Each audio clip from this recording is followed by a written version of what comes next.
how do you measure and talk about the success and impact of marketing when it is much longer to talk about? I start out with like the business value drivers, right? Marketing is never green when the business is red. So I'm constantly like looking at the larger value drivers versus the vanity metrics for marketing. And I want to show that every time marketing touches a deal or influences a deal or sources a deal, that deal moves faster through the pipeline, faster to close, and that those deal sizes are bigger and stickier than when marketing doesn't touch it. Did you all catch that line? Marketing is never green when the business is red.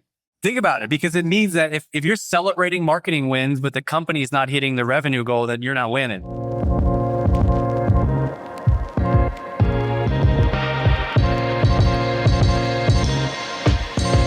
So we run a community at Exit 5. We have 5,000 members from around the world. We have a popular podcast, a newsletter, but every time we do any piece of content, people want to hear from those who are actually doing the work right now. I mean, these are all CMOs and they're not really doing the work, but we had them. No, I'm just kidding. I'm kidding. So that's what Ido said on our prep call. He's like, are we going to talk about strategy? No, but they love hearing from like a group of marketing leaders who have been there, done that. This is a super, super impressive group like that we just reached out to based on recommendations. I said, hey, we're coming to Austin. We're doing an event. And these 3 names were like the names that came up in my LinkedIn post multiple times over and over. So we're going to hang out. We're going to get to share some of their knowledge. So let's first go down the line and in your own words, like, who are you? What's your role? What does your company do? Just to set context for that. And I'm going to get into our questions. Megan, why don't you kick it? Megan Lueders, and the CMO of a company called Sonatype. We are owned by a private equity firm called Vista. And I think I'm a 4-time CMO. So done this couple different ways: public company, venture backed, and then PE. And it just briefly explain what Sonatype does. Well, I'll give you the 30-second skinny. Interestingly, if you work for a software company, 80 to 90% of your software is open source. And that open source is where bad people, malware, vulnerabilities get in. So we protect those malware items getting in and doing damage to your code, which then becomes product. So we protect that software out. Secure the software supply chain in any organizations at Barricade. Okay, all right, good. And I'm just asking for context. So as we talk through what everybody does, like you can have more of a frame. All right, Ido? Yeah. Hey, everybody. I'm Ido Mart, CMO at ManyChat. I'll tell you what it does. That fast. In fact, here, you should do, basically we help creators and social media marketers do more on social, grow better, engage. But this mic right here, like you got to eat it. Engage better and sell more on social. We have over 1 million users. Good chunk of them are paying users, which is good. We like that. You're at a company probably a lot of people here know, Wix. Yeah, Wix.com. I was in the marketing team there. Probably don't read the information. I did a stint at Spark Beyond, which was a very cool AI company until ChatGPT came along. And so that's the All right, Kim. I'm Kim Storin. I'm the Chief Marketing and Communications Officer at Zayo. We're a $2.5 billion annual revenue, PE-backed digital infrastructure company. So we basically do fiber, transport, and managed services all on top and service some of the biggest customers in the world, mostly hyperscalers, data centers, telecom carriers, and then enterprises as well. And my background is I kind of came up through a management consulting background and then spent most of my career in large transformation companies, IBM, AMD, Dell. All right, I'm going to kick it off with you. What is something that you know now about the role of CMO that you wish you had known when you started? I'll start on that one. I think, for me, coming from a consulting and communications background, I didn't know what I didn't know. And I didn't realize that marketing roles, chief marketing officer roles, I should say, can be what you define them to be. And that because, there's no straight up clear cut definition, right? Everybody knows what a CFO does. And that definition might be a little bit different at VC backed or PE or public company, but generally speaking, you know what that is. And in marketing, we don't have that same clarity of what our role is. And while you hear a lot of CMOs complaining about that right now, it's a huge and tremendous opportunity. And it can be a career-making opportunity if you are open to building that role in the way that you want it. So like the opportunity piece of it is like to embrace that and own it and communicate to the org like what the role of marketing is going to be at the company. And lean into your strengths, right? So for me, like as a consultant, like I like to do strategy. And so every marketing leadership role I've had, I've been able to raise my hand and say, give me a piece of corporate strategy as well. And coming from a communications background, I've always been able to add communications and product marketing to my marketing organization. So part of it is educating, but also part of it is taking the things that you're great at and your superpowers and building the function and the organization and the priorities that excite you. I just want to double click on that because so I've been interviewing CMOs for basically the last decade. I don't know who owns the record, but I've probably interviewed more B2B CMOs than any of them. And what's interesting about what Kim said is when I was coming up as my first time head of marketing, I had this perception that you had to get to the CMO seat from a particular, like you had to be totally well-rounded, or you had to be, no, the more people that sure as you're senior general. Exactly. But now you talk to someone, you're like, this person came up through product marketing. This person came up through PR. Each example is like, the thing that you're good at, you build a team around you, but you double down on that. I like that. Yeah. There's something though to be said about like every company needs a certain kind of CMO.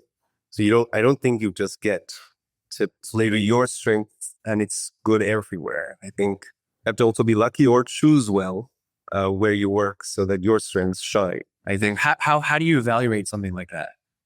I think a lot of it has to do with what needs to get done in order to see success. And again, I in some environments, like they say in the startup world, that execution eats strategy for breakfast, and that might be true sometimes. And then I discover, that's not true everywhere. Like in some places, the fundamentals are all that matters, and then execution can just be not an afterthought, but you'll work it out. So if you are somebody who's super clever and thinks, like I know all the new AI stuff and all the new methodologies, and on LinkedIn, I read all the influencers, that might cut it in some environments, and other environments that's irrelevant for success. So I think you need to find yourself where you need to be.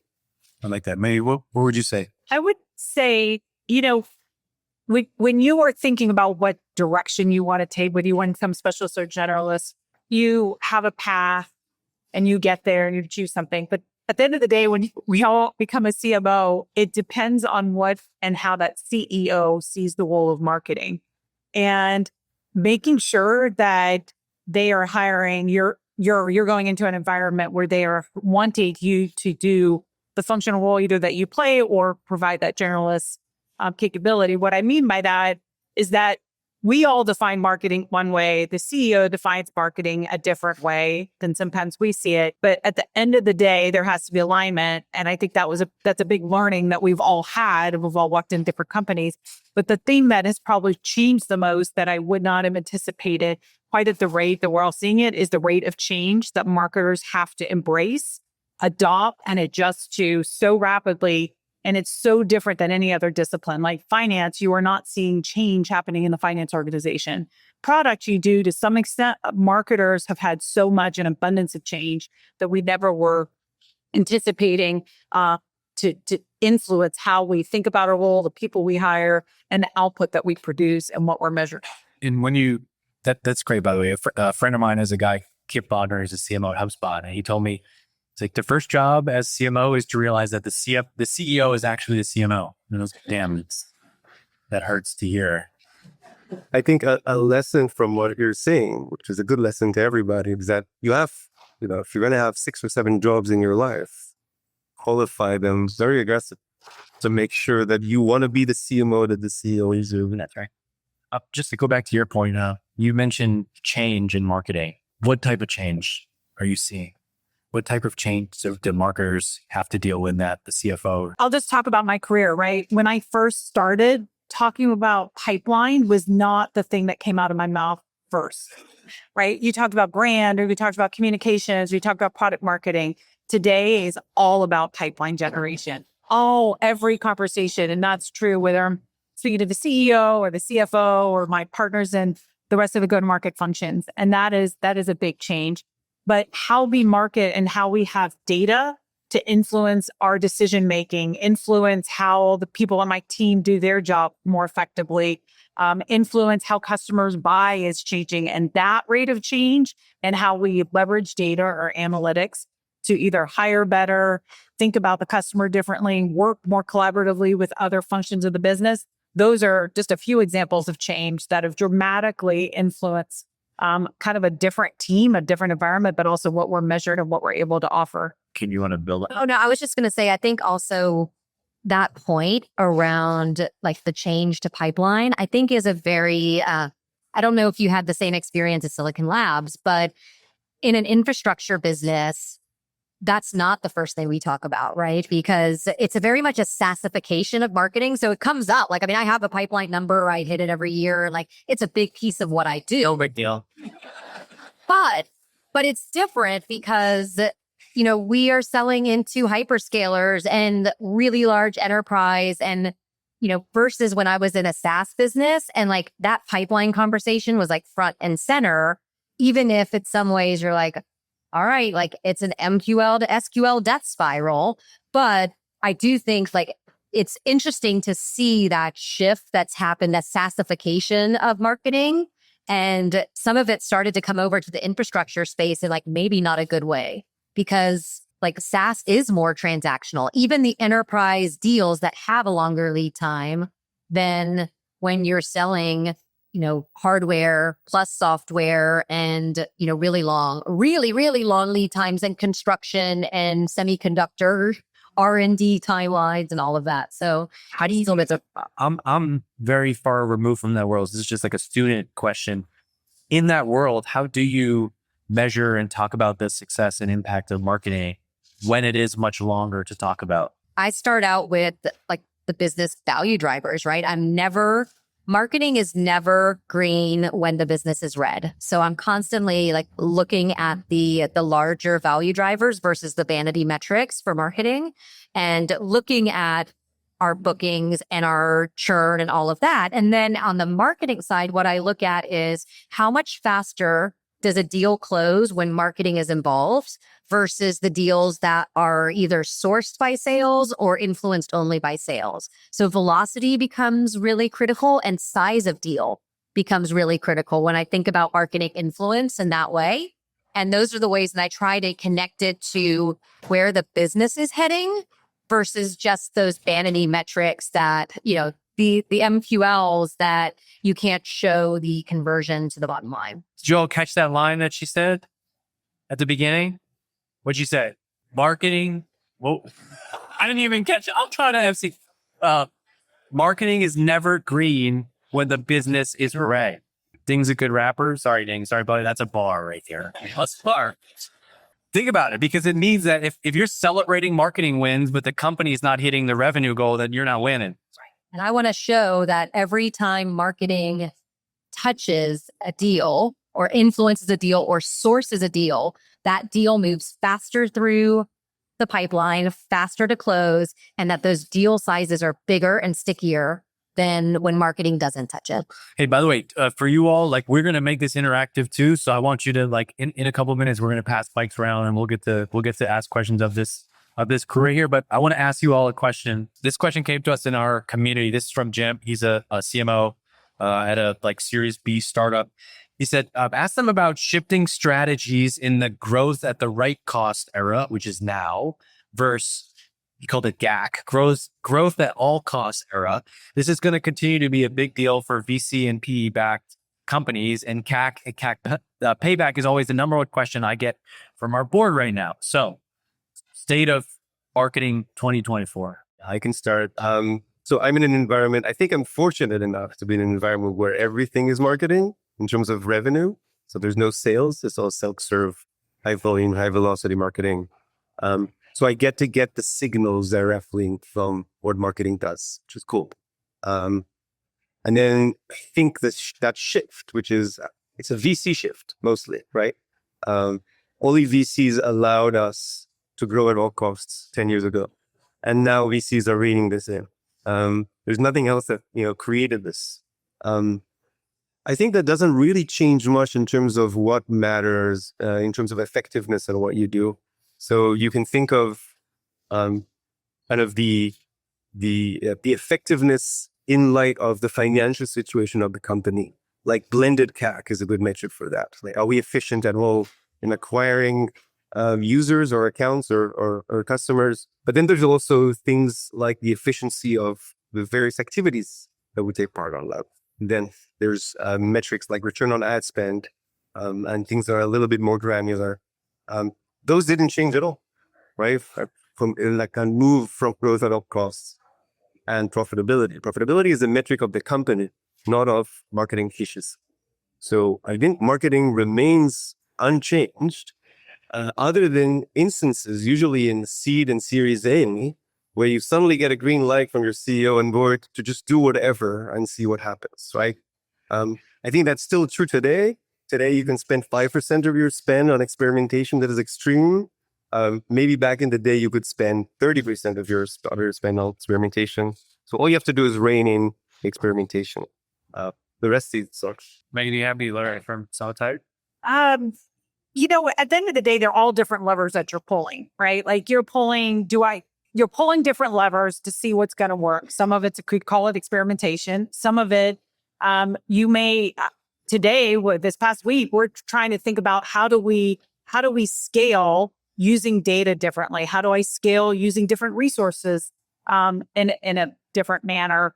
Because my cost per lead, if that's a factor, or my cost of acquisition, if that's a factor, all of that has to change. I have to continuously get tighter, whether you're VC, whether you're PE. At the end of the day, you're constantly toggling between how do I go acquire more? How do I impact greater? How do I become more efficient with my team, my people, my data? And how can I have a bigger impact in the role that I provide? Marketing in terms of the MQLs or the SQLs, all of that stuff is very much different levers of pulling, and I may be more successful than another quarter. But I effectively have to keep in perspective the opportunities I have to pull those levers, but I'm always being measured on efficiency, optimization, on scale. And I don't know that it changes much more from quarter to quarter. It's just a matter of kind of what the business needs for that period of time. Yeah. And I think for me, we live in a very cost constrained world because instead of just one PE owner, I have two. So it gets even incrementally more fun when you're balancing those needs. And we're in a pretty low margin, commoditized business. And so life is just about constraints for us, and it hasn't changed. It's just how we've been living. And so what's been interesting over the last years, I've actually kind of flipped the script because my dad's a CFO, so I love a good CFO led conversation, but I'm trying to get out of that. And I'm talking a lot more now about positioning and how we're positioning for, a valuation or a multiple that we're looking for in the market in say 3 to 4 years. I'm talking a lot about how we, transform ourselves from being a company that's focusing on big hyperscale deals to one that's really verticalized and going into the enterprise. So the conversations I'm having now, I've kind of gotten myself out of this because we just are constrained and we're being smart, but how do we flip the script and think about verticalization in a way from a go-to-market standpoint that is unique and differentiated and positions us well? And how do we start to think about how the broader market views us? And how are we taking advantage of the market tailwinds right now? And so I just kind of stopped talking about those constraints. We've been demonstrating, I've been there for almost 4 years now. Marketing did not exist at a $2.5 billion company when I started, if you can imagine. And so we've kind of passed that efficiency conversation off to now, let's talk about positioning for growth and, how do we position ourselves in a category where we're going to drive the multiple that we want? Hot take. Yeah. That's why you're here. All right. Yeah. Somebody wrote us a LinkedIn post, Ido Mart, or it's not a real event. So go ahead. Hot take. Listen, this is what happened. So now we have to be profitable, especially if you're a software SaaS company. The mic right here. Sorry, very bad at this. I do this for a living. These mics. Yeah. Next time. All right. So this is what happened. Now we have to be profitable, and that's a constraint on the company. And what that did, it gave CFOs a metric to talk about in all their meetings. And now they're kind of managing, the CFO is managing you because they need to keep the company EBITDA positive and profitable. And now the CFOs are starting to get into all your channels. We're like, hey, was it worth spending $100,000 on this event or this? Don't let them do that. But, the moment you join a company, or if you're already there, start fighting the good fight, because they should not be involved in these conversations. They should just say, hey, this is the goal for EBITDA, and then you can translate that into your world. Otherwise, you're in for a world of tailbank. Yeah, I've learned to categorize. I no longer itemize all those lead sources. I know we all do, but to the CFO, they're all in categories. It's a category called programs. But imagine how broad that bucket is called programs. And then I have another one that's called web. And I've had those. And guess what? It's working. So as long as my CFO is not listening or anyone for Vista, I'm set. But no, I'm glad to be smarter. I'm glad we're recording this for a podcast in the future, because that was a 2-minute masterclass in the art of managing health. I love my CFO, by the way. Love you. But at the end of the day, it is different levers you pull. It's how you package it up. I do think marketers have one of the hardest roles, because we're balancing the lever of how we position properly and message properly in the marketplace, how we deal with these cost constraints, how we continue to grow the bottom line. Oh, and by the way, we're supposed to launch every freaking product that comes down. We have to continue to be the evangelist in the company and have a comp strategy in the social program. I mean, there's so much that we do. And whether it's a flavor of the year, a flavor of the quarter, marketers have that opportunity to really kind of shine. But here's the thing. The three of you are super successful, confident. You've done it. You know how to have that conversation. I've seen that a lot of times what happens is marketers, you get defensive with the CFO. You don't show any of those. So you have to earn the right. You have to be able to talk at a strong level to the CFO and be able to label it all as marketing. I feel like what's changed now is you all answered that question about efficiency, and I almost interpret that as good. It's a good thing. That is how we want marketing to be measured. It's only a bad thing if you're just wasting money and spending things recklessly. You don't have a story. Glad enough. I think that what you just said is, I think, a story of there's an increased visibility in terms of attribution these days. So now everybody in the company sees all your attribution numbers, but nobody's attribution is accurate. Raise your hand if yours is.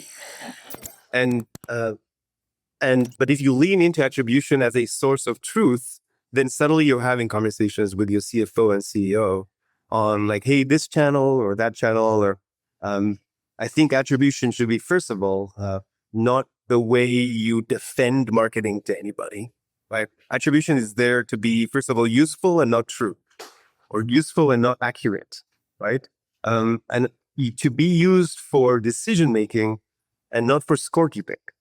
And this is also true about the conversation between marketing and sales. That some of you might have a very bad time with your counterparts at sales, constantly fighting over marketing influenced or not, right?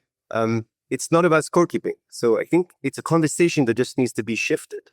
And that's rooted in the efficiency story as well.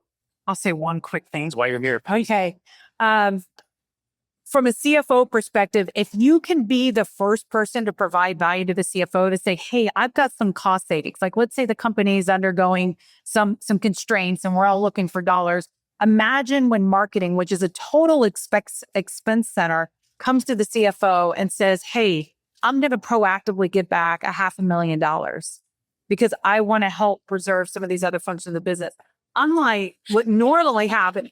But I'll tell you, guess what happens when they're like, no, we want to keep the investment in marketing. But as a good go-to-market business partner, which is what marketers have to be today, imagine when you change the narrative as a business professional to say, hey, I'm going to find this $500,000. Here's how I can drive greater efficiencies through AI, and that will reduce some costs here. And I want to put that money back into the kitty so that we can, maybe not lose a person or invest in some tooling that we want. But that's one area I will say, change the narrative rather than, again, marketing is always the highest expense in many organizations from a true OpEx outside of dev and so forth. But you turn it around and it completely changed and transformed how they're coming to me and saying that we have a challenge, right? And I just have to figure it out. Because the last thing that you as a marketer want to be told is how to save the money, right? And that's often what happens. You're like, hey, you need to cut 3 people or you need to cut this program because it looks inefficient to me. Because I, as the CFO, I'm just looking at a spreadsheet and it looks out of balance. When you change the story and say, I'm going to proactively, I hear what's going on in business, I'm going to come to you with something, it kind of removes that barrier of them coming to you to say, you could do this and do that, which no one wants to be in that position. It elevates marketing in a different place. I feel like you can't sit still because you were going to say something. Okay. All right. That was good. That was really well said. All right. We're going to get to the question. Man, this happens every time. I do great prep. I write all these questions. You can write a novel out of this. And then we have a great discussion and it goes off the sideways. Let's do not like a rapid fire, but like 1 or 2, thoughts on this. I'm curious to hear something that's not working for you anymore. What was something that was a core part of your marketing strategy in the past that is not moving the needle in 2024 heading into 2025? Let's go this way. Yeah, go ahead. But you grab the mics. You got to go. Email. Read it. Say more. What's not working? It's not that it's not working. It's that there is a lot of effort. I just did a study. There's a lot of effort to write email sequences and programs. And are you talking about like marketing email, sales email? Yeah, just part of it's sequences. I mean, marketing, just don't get me wrong. Emails is how you advertise your webinars. It's so does social media and so forth. But the amount of sequences that you would invest in like BDRs to follow up with, that is changing because every other company is using BDRs, emailing and calling. And some have better successes, but email is a hard one because there's a lot of time that gets. I saw somebody posted on Halloween, just like they posted a screenshot of their inbox on Halloween and like how many brands said like the exact same type of subject line with like the pumpkin emoji. And it's just like, this is crazy. Okay. Email. Ido, what about you? Data. Yeah. Hot take. Sure. The data is dead. You heard it here first. Let's get into it. So I used to think that the more granular the data, the better my decisions can be. And now I'm at the opinion that I actually need to live in a lower resolution data world where I can see the trends, I can see things, but I'm not in the little details of what data informs me. I think that small data or granular data can inform very specific experimentations where everything is constrained. Right? Like, is this landing page a better place to send this traffic to? That's a good place for granular data. But that should not tell you anything about your audience or about your reality or about your product or about your value prop. You shouldn't learn from the small data. And I think I used to, and I don't do that anymore. Like that. Good one, Kim. I don't know that it's not working for me anymore, but that's part of what drives me nuts. And paid media is like the top thing I think about all the time because it feels like a black box to me. And again, I don't have fingers on a keyboard when it comes to doing that work. Yeah, but what part of it feels like a black box? Like the metrics I get back don't match like the behaviors that I would expect of an infrastructure buyer. And it feels like there's a lot of justification for how it all fits together. But then at the end of the day, like, is a very technical buyer making a pretty big decision for their company, clicking on pretty bad creative that shows up through like stack of that? I don't know. And they're like, that's the ad that got him in. Right. Pipeline, baby. So I would just say, like, for me right now, like, based on what I know about buyer behavior and B2B buyer behavior in general, I'm not sold on the effectiveness or efficiency of the current state of paid media. Interesting, because when I started at this company, we were not distributing good creative ads, so I turned them off because I was like, we are throwing money down the tubes. And you talk about a very good A/B test where you get very quick indication whether they have to turn it off, right? You turn it off and you realize like we did go down on website traffic. It did have a correlation. Do I think it's the best medium? No. It's very expensive, but it did have a correlation. But that's just my case study on it. Interesting. You know who loves paid media? CFO also. Because it's like it's like one of the few things that you can say, like, here's what I'm going to put in, here's what I'm going to get out. It's a huge cost center because it's expensive. It is so expensive. Wait, say more. Keep going on that topic. What just the total budget to play, to compete? I mean, between the spend on agencies and like all of the back and forth on creative, and then the spend to be in the right place at the right time. And, do you want more top of the funnel, bottom? I mean, all of it. If you just really look at even the things that are not in the line items that are correlated, it just feels like a lot that even just the litmus test doesn't snip right to me. But it's one thing I'll say about paid and all these things, even email, right? Like you can't turn, because you said that your question was like, what are you not doing today? Or what's one thing you have to, as marketers, you still have to do all this stuff. Like I'm still doing email. Don't get me wrong. We're still doing a lot of it. Turn it off. Because see what happens. You're still doing it. You're still putting up landing pages. You're still investing in your web and your creative, meaning you're still got big events that you're doing. As much as I think events need to be reimagined, right? How do we show up, or when do we show up? And there's so much opportunity to pull different levers, but I don't know that as a marketer, I have stopped doing a whole lot. I feel like I'm doing a lot more, but I'm doing it more intelligently. Would you say that it's related to the stage of the company? I would say, like, there's a certain stage, like 5 to 20 in ARR, for example, where you kind of figured out paid ads, right? And you could just turn them on and scale them up, and it works. And then slowly, I guess at least that's my perspective, but slowly, as you kind of get nearer to 100 million ARR, let's say, you need to be on a journey to reduce the reliance on paid media and see like more, other organic channels get you the results, right? And then if you're at a 2.5 billion billion. Good. I'm assuming that's not like paid ads are not like the majority of what July is. But so there's a journey from 5 to 2.5 billion of reducing the reliance on paid media. I think that's why I stopped thinking about it as a mix, though, like to understand it. Well, and I don't know if y'all have ever had this situation where, so at IBM, and even sometimes now at Zayo, where all of a sudden everybody internally starts getting the ads. And you're like, as the person in charge of the marketing budget, you're running around being like, don't click on it. Don't click on it. Don't test it because you're not the target audience. We're doing something wrong. We blocked IP. We blocked IBM's IP because of that. What's worse, though, then Company's IP. then you got the CFO being like, "Fucking Kim, I haven't seen any ads in 3 months." You're right. I get like a screenshot from my dad, and I'm like, "Oh my God, please don't click on it." Like, do not make me pay for this. Challenge is organic, right? We all type in the same keyword and we all get different results. Why are you page 1 and you are page 3? Okay.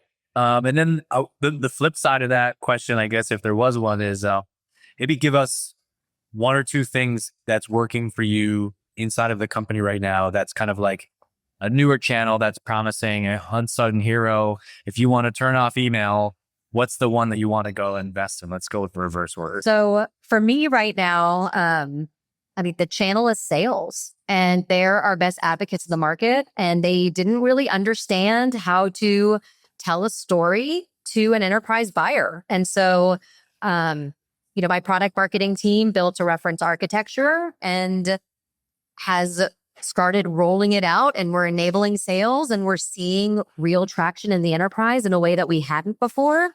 And so the criticality of product marketing, not just from, and we all know that like great demand gen starts with great product marketing, right? It's the foundation of everything. Just a couple product marketers in the room over like, yep. But we also forget that great sales enablement also starts with great product marketing. And so we've really seen that spending the time and effort on building that reference architecture for the enterprise, which again is not our, we started in hyperscale and the carriers. And so to be able to verticalize and go into the enterprise is a really big go-to-market shift. And so that has become the channel that we need to be using a lot more. There are feet on the street. Yeah, I would preface my answer by saying that there is no, I think, the only way to measure a channel is by its impact on the effectiveness of your marketing mix, right? So some channels might seem like they're not yielding results. Maybe your attribution is last touch or first touch, and then they're different. Some channels not yielding results. But potentially holistically, they play a major role in the customer journey. So I wouldn't give up on any channel unless I figured out that by shutting it down, I didn't hurt some other thing, right? But then having said that, I think a major channel worth investing in is, at least for my world, is influencers. And maybe for any world, but I think where we now live in a world where even for enterprise, even for maybe for hardware, I don't know, Can read you an election. that's true, right? There's an influencer for anything, and it's really worth investing in two ways. One is to collaborate with them on content because they also help you understand what you need to say, which is good. And two is, of course, use their own channels to promote your content. Cue me in a customer IO shirt right now. But what you said is like, I just want to echo that because it's a topic that I feel really strongly about. I think that there's a group of, I don't know if it's CFOs or CMOs, but there's a group of people that, we sell to B2B. Social media is like a fun thing for consumers. I think it's just fundamentally disrupted how marketing happens. And I think what people don't understand is, like Kim just mentioned, the election, right? This is how humans on this planet get information now. We don't get them from brands and big publications. We get them from people. And whether it's infrastructure or social media or cupcakes, there is a person in that industry who is talking about that topic. And the strategy as a marketer is to figure out how can we work with them on your behalf. And that goes back to that old school mentality that B2B is not an emotional decision. And I would say, hands down, B2B is a higher emotional decision than a consumer decision. Because at the end of the day, if you're going to go buy a pair of cowboy boots and I end up spending, $500 on a pair of cowboy boots I never wear again, what's the impact? Right. Besides a little bit of, that opportunity cost. If I, as a tech decision maker, go and sign a contract for $1 million with a company that puts cake all over my face in front of my boss, my job is gone. And that's real emotion. Hey, gang, that's a clip right there. Clip that. People don't think that. Why? B2B is the most emotional thing. Most millions of Their dollars. job is on the line. You have to make that customer feel like a superhero for making that decision. And the entire customer experience has to live up to that promise that marketing has made at the beginning of that sale. This is why story and emotion is so important in B2B because of what Kim just said, right? She didn't talk about the product. She said, you have to make that person feel like you have to make them the hero, and your company is like the tool they use to save the world. And that happens to be in their company. Yeah. And I would say, not to just echo the product marketing story, but positioning and messaging is probably one of the most important investments for every company. And if there's any calls that I continuously get, it's for great product marketers that can understand what position is, what messaging is, and how to translate that into value-driven content. And the second part of that would mean that you can never go wrong with a strong investment into your customers, right? And really understanding your customers, what motivates them, how to drive your value messaging, to speak the language that they speak. So the customer pain that Kim talked about, I will get fired if I don't protect my software development and I have malware, right? If I have malware and I launch a product and it blows up, right? Something bad happens, you are on the line. And so there is absolutely the need to ensure that the customer alignment is really tied very tightly to the strong positioning that the company needs to take with their product. And I know, Dave, you had asked us keep this actionable too. And so I will say, if you are a first-time CMO, the best thing that you can have in your pocket is a trusted strategic agency partner who you can bring in because a lot of us, especially if you come up through communications or product marketing, you're good at positioning, you're good at category creation, but you need a trusted agency partner who's going to get in the weeds with you and help you figure out that message and positioning and have that team. Amanda knows who I'm talking about, but I've got Everyone's going to go be like, who's she talking about? But, I've got a very small agency niche who I have brought to the last 3 companies with me, who the first thing I do is quick and dirty, get in there and work that positioning and that category positioning and messaging that becomes the basis of product marketing, website refresh, brand transformation. And that's like the secret weapon that you have to have. Well, and it makes sense. That's a perfect example because that's a niche where like they're just going to have more reps and sets and experience doing the strategy and positioning that like, let's bring them in versus like, no disrespect, trying to hire someone junior to like do messaging. And that's what we do often. And it won't be somebody with a big agency name. It'll be that person that you trust. Yeah. Who's not on their own.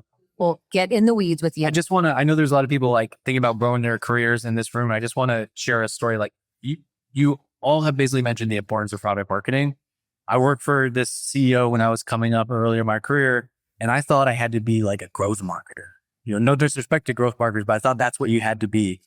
And I was really good at storytelling and copywriting, but I didn't think that was cool. I didn't think that was like essential to the business. I wanted to like, be doing some A/B tests and I don't know, some cool stuff. And he pulled me aside one day. He's like, hey, you need to double down on storytelling and copywriting because that is the evergreen skill that is going to give you like the most return on your career. That is going to have the biggest impact on our company.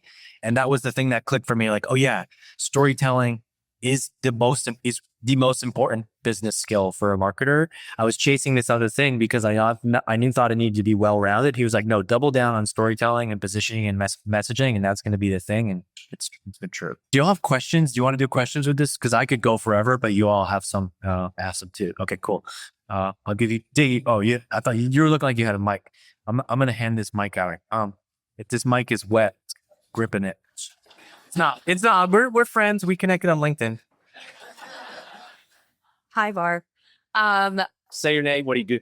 I'm Sandy. I'm the head of marketing at Pocus. All of this has been super helpful. Thank you all. I have a question about talking about attribution and channels. What do you do when there's a channel that kind of based on vibes, that actually contributes a lot, but you're getting into that conversation with your CEO, your CFO. It's like, well, there's never been a single conversion. You spent so much money on it. How do you have that conversation and be able to defend those channels that graze all time? I guess I just pull a Megan. It's programs, right? And there's 5. No, really. I mean, I tell you how to do it. Well, we're early stage, I should say, I would recommend this. I think, first of all, it's a marketing philosophy issue at first. So I'm going to make this tangible, not philosophical. But the marketing philosophy should be something that Seth Godin used to say, that's a million tiny whispers, right? So you are influencing your audience slowly with a million tiny whispers around them. That's your job as a marketer. Your job is not to figure out this one magic silver bullet, this ad that then you see the last click attribution and you're like, oh, 80% of our money comes from this ad. Like, let's invest $1 million more in that ad. That's just not how marketing works. And I think developing that understanding with your CFO and CEO is the beginning of this. And then don't do last click attribution. You can do that for tactical reasons, but do something else. Do a W-shaped, like a position-based, like we can talk about it after. But there's other models that are much more inclusive of all those other touches that might influence what you're seeking. So that's how you get it. So I've got a question for you guys. We talk a lot about acquisition, but how much time do you spend thinking expansion and retention? What? Because I think what I've noticed is a lot of people tend to spend a lot of time on acquisition, but don't think about the entire customer journey. And usually you can influence and help a lot more your company on the back end versus the front end as well. I think 80%, although don't quote me on that number, is upgrade and retention. So for us, I mean, we have started thinking about acquisition because, like I mentioned, we have pivoted our go-to-market motion to be more vertically oriented. So there is an acquisition component to that pivot, but the primary source of revenue is that upgrade and retention. And so it's very important. I mean, we think about churn all day long. We're thinking about how we sell more, get more share of wallet with our existing customers. And we think about it quite a bit. And when we think about how go-to-market has changed, marketing thinks so often about just the acquisition side. We, as now marketers, are in the go-to-market function. We are one very important cog in the wheel. The three other players, customer success we typically owns. Renewal is one of those big partners of yours. And so a lot of our programming is absolutely tied to the renewal. And when we're thinking about marketing programs, we're thinking on net new acquisition, but a heavy load is on renewal and retention, but also programming specifically to increase the number of contacts upstream and downstream within that existing customer base. Hey, I'm Chara. I'm a co-founder of Ido, pretty early stage. So my question for Kim and Ido. So initially you said you focus a lot on marketing source pipeline, right? When the conversation went to how you can't correlate it to like a single source, marketing is more of a million whispers influencing pipeline, right? So my question is two parts. One, what do you define as marketing source pipeline? Because like you said, it drives the inbound. Even for the outbound is the product marketing enablement that drives the pipeline. So you pretty much touch everything. And things are going fine. It's easy to say marketing's a million whispers, it influences it. But when things don't go fine, you need to look at one metric, one trend to know what's influencing what. So those are the two things I'm thinking about, right? Like one, how do you define marketing source pipeline? And two, when things aren't going well, what are the metrics, the trends that you look at to say, hey, marketing is on the right track, something else that's not working? By the way, that's my favorite member, community member, by the way. He lives in India and he's come to 2 of our events in September. So shout out. That's amazing. So you can aggregate everything that you do, all the good and the bad together, and see if it's driving the results that you want. And I think what you're asking is, what if it's not driving the results that you want? Then how do you diagnose it? So then you have to go granular into the channels. And you need to have hypotheses on what these channels do for you. For example, you can have a channel like YouTube, where you show long form videos, and you know that there's no last touch attribution that doesn't lead to pipeline at all, right? So your hypothesis on this channel is this is part of the journey, and you need to validate that hypothesis by saying, I remove that part of the journey, right? What is the influence on the effectiveness of the mix? Right? And you need to start experiment, right? One way to experiment this is by different geos.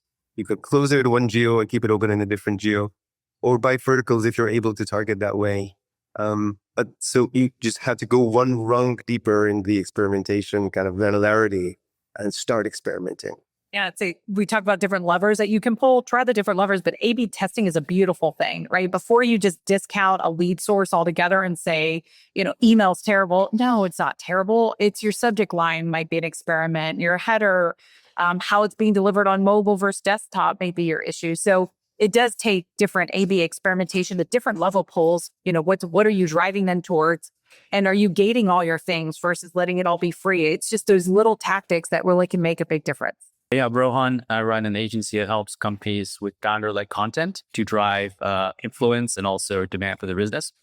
So my question for you is, how much awareness is there, especially with your CBOs, around creating this kind of like founder-led content motion, or it's like content motion on platforms like LinkedIn to create problem awareness around your industries, create differentiation, and ultimately attract your customers into your product stack? So, we're not founder-led. But if I think about like the executive presence on social has been a challenge, right? Our CEO is a baby boomer, proud baby boomer. He just did a multi-generational roundtable for me, so I don't feel bad saying that. But it's not his comfort spot. Our president and COO is a little bit more comfortable being out there, but it still feels very corporate-y and not super authentic. And I would also say that to his face. And he's got a great story and he's very authentic, but it's a lot of posting pictures of himself saying things. And so we're chipping away at, trying to bring a more authentic voice to our executive presence on social. But for a non-founder-led company who doesn't necessarily see the value as I think a lot of founders do of that they are the CMO, right? They are the number one for a long time kind of face of that company. And so I do think that the bringing along an executive team that maybe doesn't see the value like a founder does is a little bit more of a challenge. I would say that, first of all, a founder could be just an influencer for you, right? So it's influencer marketing, just using somebody down the hall, right? But I would say this, I think that if your customers are on LinkedIn, then it's a pretty good strategy to use LinkedIn that way. And founders have authenticity, and they have something to say that's interesting. So I think it's very valuable if you operate in a vertical that has pretty effective media, that is trade media, that is specific to that vertical and people actually read it, then PR using your founder is actually a pretty good tactic as well, the same way you would use them for LinkedIn. If the answer is no to these questions, then maybe that's not your main thing. So my company today is founder led, and the CTO is also one of the original founders. And the thought leadership strategy very much relies heavily on them having a voice in the marketplace, and in particular on LinkedIn. And I will say, you've got to humanize it. They are not naturally, one is much more natural at doing it. The other one, we have to help guide, but it 100% has an influence in terms of the engagement. When we talk about attribution or other ways in which we can show I can't show, did that impact the deal or not? But I absolutely know it affected the engagement we had with a customer base, whether it's current or in the future, right? A prospect customer base, but it absolutely influences an industry. And so absolutely would make an investment in if you've got that at your disposal. Just maybe one sentence, and why stop at founders? All of your employees, CMOs. I think it's like the same trend of influencers is going to happen inside of companies, or like just by nature, we become passionate. Not everybody, but there's a group we know inside a company become passionate about the company they work at. Yeah. Give them the tools. That's social media, right? To share. Yeah. What's going on, everybody? My name is AJ Eckstein. I have a company called Creator Match, which ironically, piggybacking off what you said, we are a LinkedIn creator marketing platform and agency. So we spoke a lot about internal influencers, like founder-led content, turning, your CTO into someone who can speak to your audience. What are your thoughts on external influencers, but not Instagram, TikTok, YouTube, but for LinkedIn? And curious if you're seeing spend getting allocated, not just for influencer marketing, but specific to LinkedIn as a channel for 2025. I can take it. I'm not doing it because my customers are not on LinkedIn. But I do see it on LinkedIn, and I think LinkedIn is becoming what Instagram and TikTok are already. Just maybe for like a niche audience, but it's big enough to be meaningful. So I do see LinkedIn having all that functionality and caring deeply about promoting that kind of content. So there's no stopping it. It's happening, and I think it's a worthwhile endeavor. I think it's a viable channel. We're doing it in a kind of a varied way of that. What I would just say to anybody who's going to make an investment on social, it has to be authentic. It has to be real, right? If I show or sniff or think in any way that this is bought and it is not true, or it's not a true testimony, or not a true customer validation, or product evaluation, it really can damage a brand. So there's got to be a finite balance. But I think there's absolutely signs. We're even doing some things in that front, but it's got to be very real. And I would say when you look at like the intersection, especially in kind of deep tech or the B2B, like real enterprise side, when you think about who's an analyst and who's not, like there's a reason why Gartner can charge so much money for their events.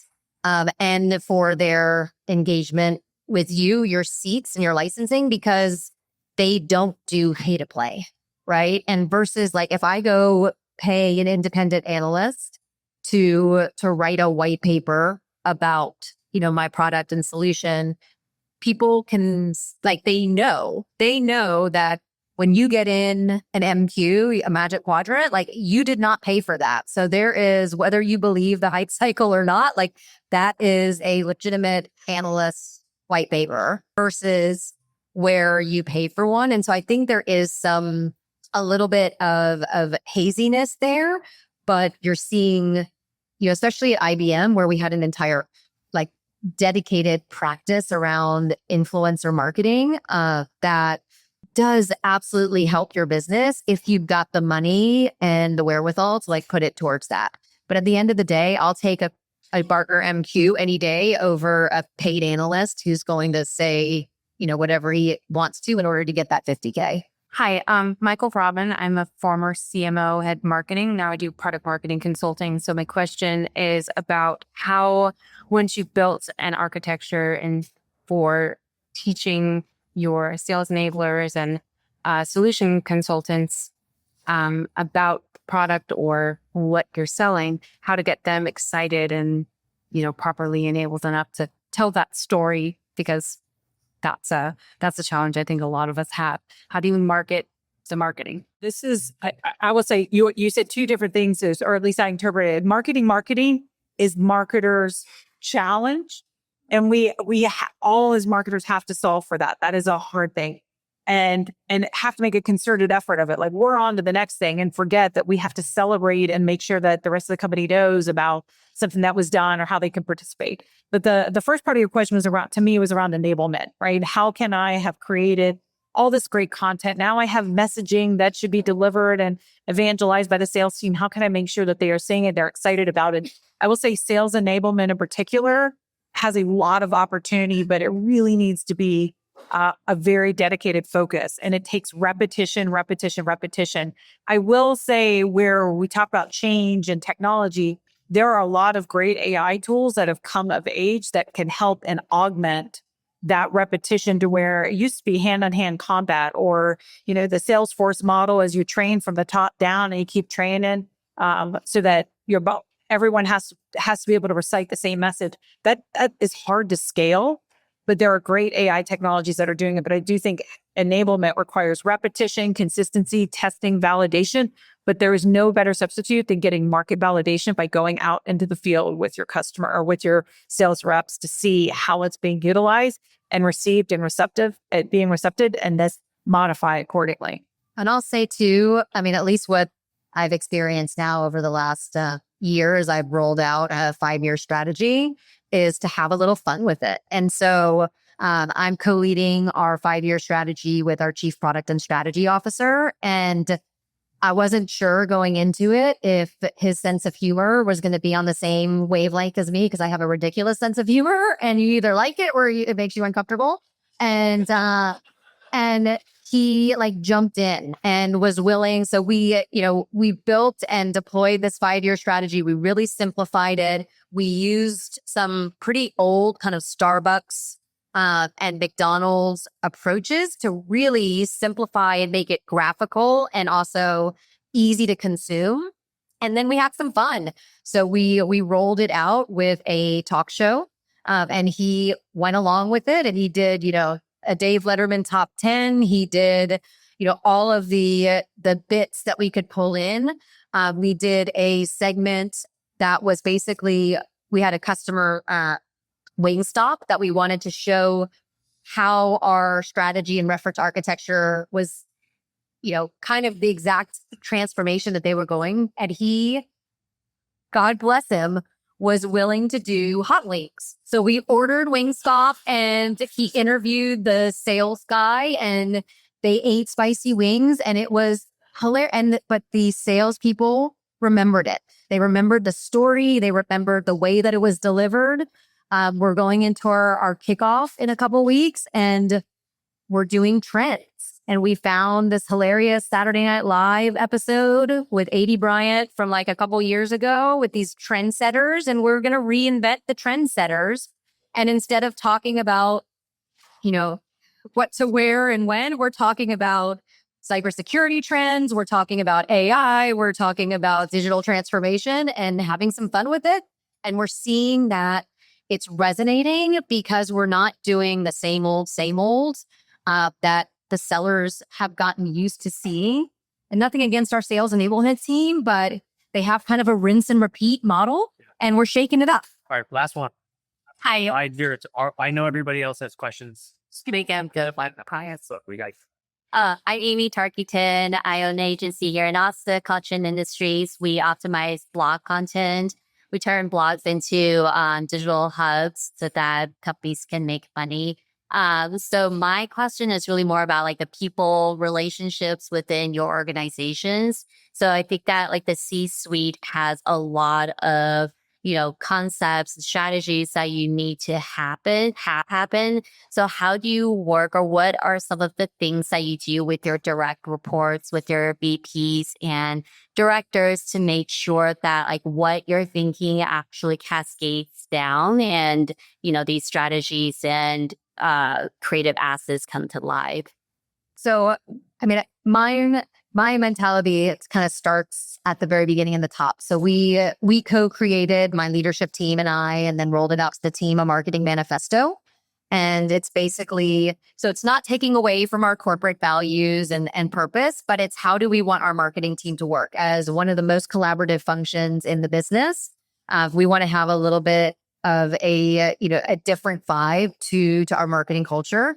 So that manifesto is the starting point for that.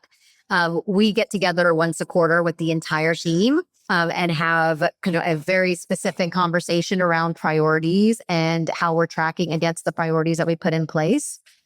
One of our core our core values is that there's no bad ideas, and we've created a lot of different ways. We do a monthly ops review that's really like metrics focused, but the team has a monthly marketing initiatives call that I am not involved in, that people bring big ideas to the table, and then the team bubbles them up and comes and has a conversation around where they want to see investment. And then I personally have a monthly office hours where people can just book 15 or 30 minutes of my time and have a conversation about anything. And so recently I had a conversation with somebody, should I go get my MBA? Like, did you like your MBA? Is that a good, was that a good investment that you made? I've had conversation with people. What's the short answer to that, by the way? I was curious. For me, One word answer.